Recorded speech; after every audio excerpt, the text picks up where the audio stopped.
Situation in Athens is getting tricky. Panathinaikos have lost 4 games out of 5, their offensive and defensive ratings are one of the worst in all EuroLeague, and the players don't seem to be overly excited to be playing with each other and competing hard. Our front office has a thing about making changes quickly, so we thought that it might be worth analyzing the situation in the Greek capital. In this video, you are going to see the main reasons for Panathinaikos' losses and why the head coach Dimitris Priftis might be sitting on a hot seat.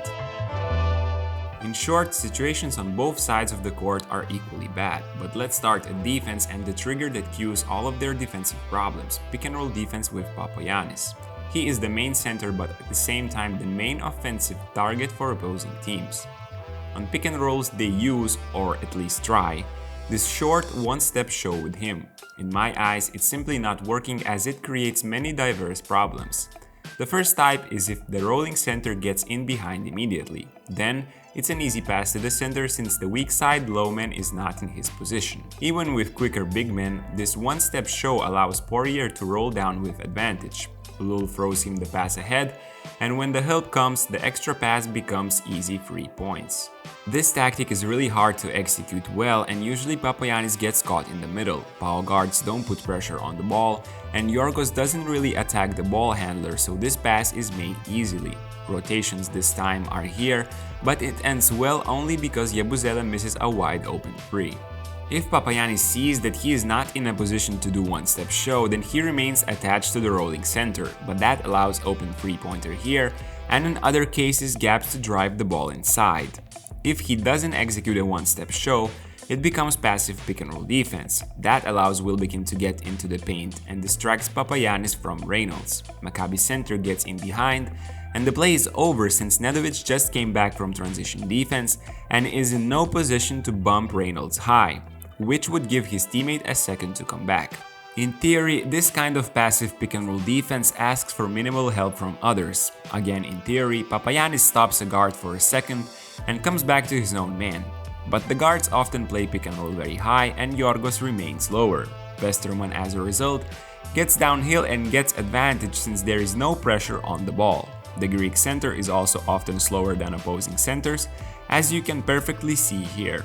Even if the pick and roll is played lower and he comes higher, usually is just a fake show which doesn't influence the ball handler whatsoever. Abalde calmly goes straight inside since Papagiannis is running with his back turned to the ball and scores from a couple of meters.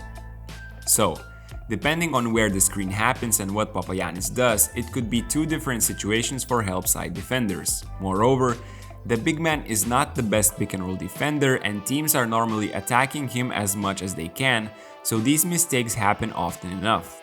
And the first ones to suffer from that are the Panathinaikos players. If they want to start winning, they have to figure out what to do with their defense both on the ball and on the help side, because for now it seems like one big mess, where everyone does a bit of everything, but at the same time nothing. Moreover, there seems to be little responsibility from the players' side about their actions on defense, and the best example of that is Nemanja Nedovic.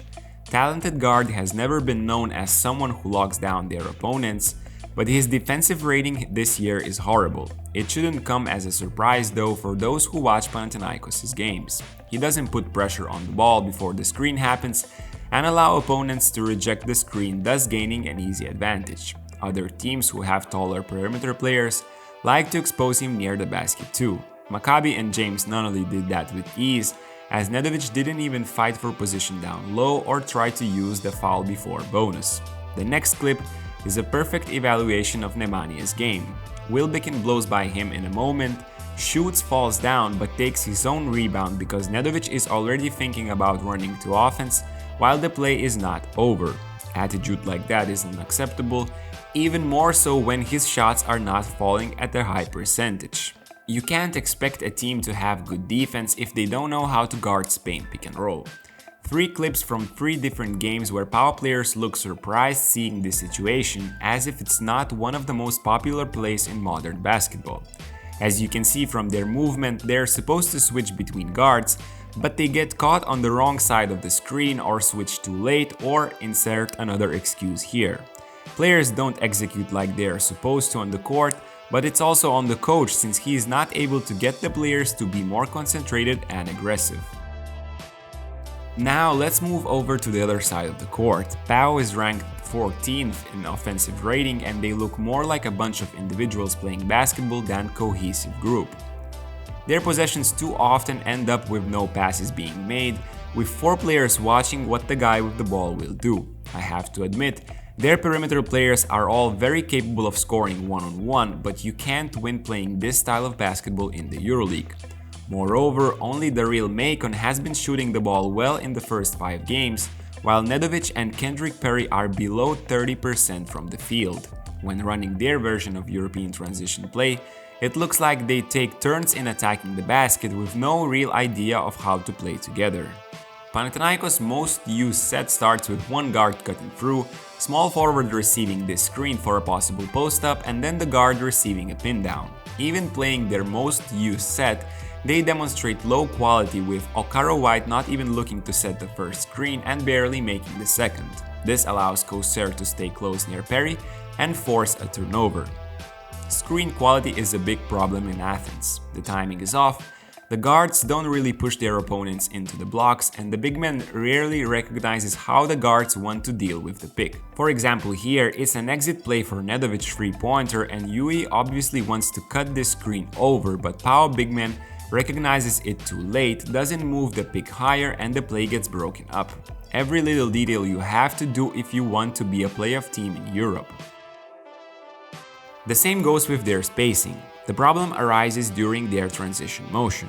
During pick and roll on the side, Papagiannis has to lift up to open up a swing pass possibility to continue the play on the other side. The problem is that his man is leaving him wide open for a long mid-range shot and instead closing the lane for the ball handler or helping on a rolling big. It happens more often than you think, and while the big man can knock down this jumper, at this moment he can't punish the opponents with confidence. Leaving spacing, screen quality, and individual play aside, Panathinaikos' biggest problem on offense is the decision making of their guards.